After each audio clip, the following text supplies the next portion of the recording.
Hello, everyone, and happy Sunday. For any of you who are out there, and today is a special day because it's Palm Sunday. Um, it's a day when you will often perhaps go to church or gather with your family, and if that's the case, then I hope you're finding creative ways to be with family from afar and in this distancing time. If you're a healthcare worker and you're out there, number one, thank you so much for your service to all of the people who need you and all of the people who don't need you now but may need you in the future. You are working so hard and you're seeing so much, and especially at this potent time of year of death and rebirth. So I I hope that you are finding ways, and this is to all of you, but especially our healthcare workers, especially those people who are putting in 12 and 14 and 20-hour days to take care of you. And that may sound um, like a high hope that's ridiculous, um, and perhaps it is, and perhaps it isn't. Today, um, I'd love to talk about the earth. And before we do that, I just wanted to give you an outline of what we're going to do today. Let me introduce myself for those of you who are new, and welcome. My name is Edie Nathan, and I'm a therapist here in New York City. I also am a public speaker and workshop leader. And at the end of this Facebook Live today, if you go to my website when this is finished, or at any time when you've listened to this, go to my website, edienathan.com, and write to me and tell me you heard Facebook Live. When you do that, what I'm going to send to you is the chapter on the 11 phases of grief from my book, It's Grief, The Dance of Self-Discovery Through Trauma and Loss. So I'll remind you at the end, okay?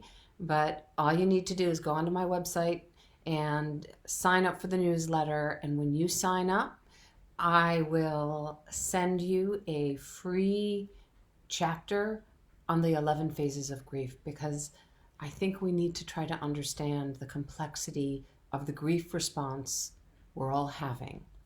And grief is like your fingerprint. It's as individual as you are. And no one has the same fingerprint, right? And no one grieves in exactly the same way. No one yearns in exactly the same way. And no one perceives the gifts of their grief in exactly the same way. So it's really simple to do. And I'm happy to gift you all this chapter on the 11 phases. So I have been getting a lot of conversation offline when not doing the Facebook Live. And some of the discussions have been around our Earth. And so I thought today we'd talk about the Earth. Now, everyone's belief system is different. So I'm not saying that I'm right or wrong, or that this perspective is right or wrong. It's just a perspective. And everyone, just like grief is like your fingerprint, your perspectives, your thoughts on things, your fears, your joys are all individual to you. So our Earth, we've been talking about the warming of our Earth, the melting of our Arctics, the tornadoes that have shattered so many lives and the flooding. And we continue to get messages. We continue to get these messages of, boy, the weather seems to be changing. It's warmer in New York. We had no snow this year. And it's like the message keeps knocking that something's got to change. Something's got to change. And perhaps in this philosophical conversation, what the earth is saying is, okay, you won't change. I'm going to have to slow you down. I'm going to need to create something. And I don't create it often, but I'm going to need to do something so that you have an awakening. And there have been a lot of awakenings during COVID-19, during these shutdowns. One of the awakenings is that when China shut down, when you looked from space at our globe and you looked at China, all of the pollution subsided. It was clear. Because their traffic stopped, their cars stopped, their buses stopped, their transportation stopped, and the pollutants were seized. And we got to see how quickly, in a month's time, things healed.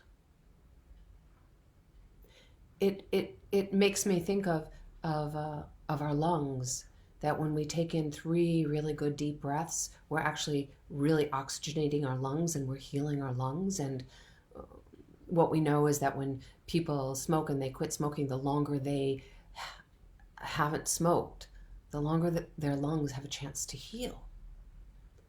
And so, is this really Earth's way of saying, it's time to slow down? It's time to put to rest some parts of our activity or our blindness or our inaction? Is it time to birth new ways of doing things that are cleaner, more appropriate, more respectful to our land, to the people around us, to our environment? Because if that global, that sight from above, to be able to see that the air cleared up in China,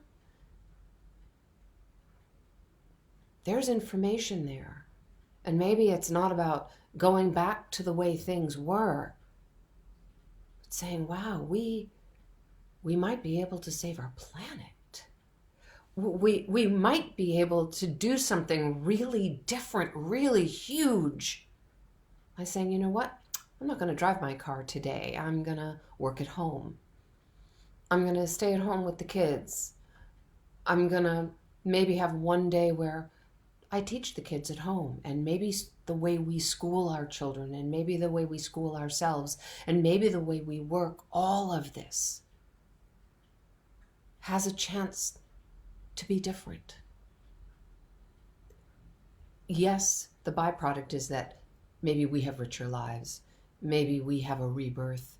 Maybe we're reconnected not only to ourselves, but to our families, our friends, in ways that, we'll see them next week, or I'll talk to them tomorrow, and tomorrow comes and goes, and there hasn't been that touch base. So right now, I think our earth is mourning right along with us. And right now, maybe our earth is a little gleeful. Not because of all of the losses. Oh no. And not because people are hurting.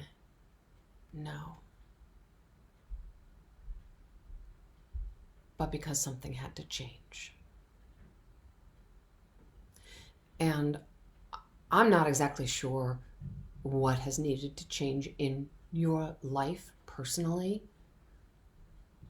What I've noticed is I'm slowing down. I'm slowing way, way down. And I'm breathing more. I'm connecting more.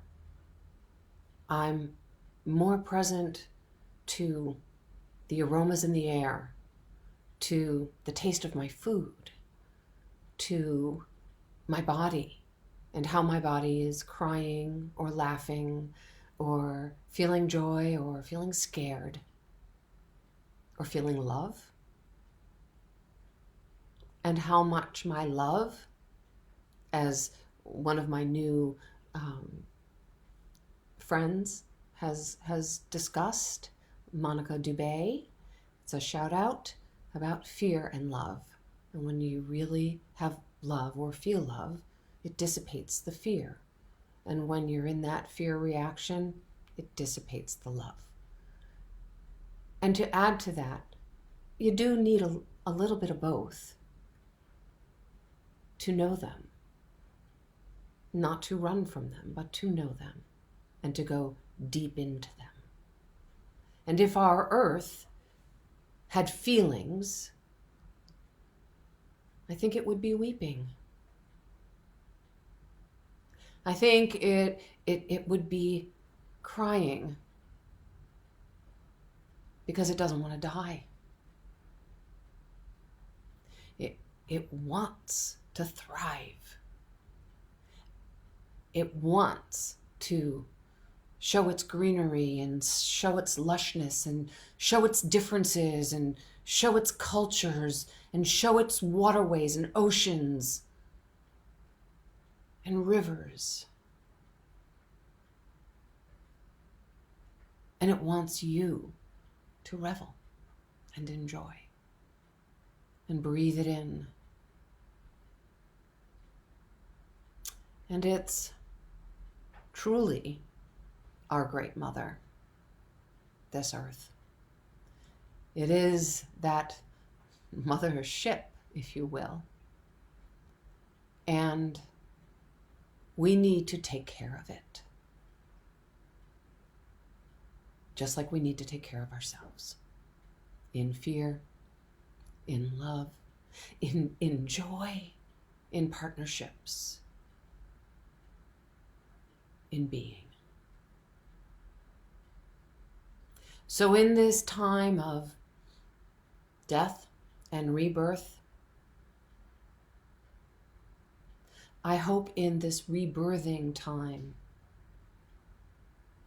as you are also grieving and mourning and yearning, that you are able to find the little moments where what you grieve becomes a teacher. And that grieving within the pandemic of this grief that is so deep and so hard, that you find some gifts. And maybe the gift is slowing down, maybe the gift is listening, maybe the gift is tasting your food, maybe the gift is tasting love, or smelling the flowers, or feeling the earth, or smelling the earth, and loving yourself through it. So as we go into this Holy Week for some and not for others, it is still a time where we're seeing bulbs popping up, at least here in the United States. We're seeing flowers, we're seeing trees blooming. And it is a rebirth around us that doesn't need a religious tentacle but rather just a visual knowing that there is beauty around us. It's just been dormant. And it's time. It's time to honor that. So reach out to 3 people. Tell them 3 things that are going on with you, what you've learned about yourself, something that made you laugh, and something that maybe pisses you off. You've got the power. You've had it all along. And I'll see you tomorrow at noon. Thank you, and have a good day.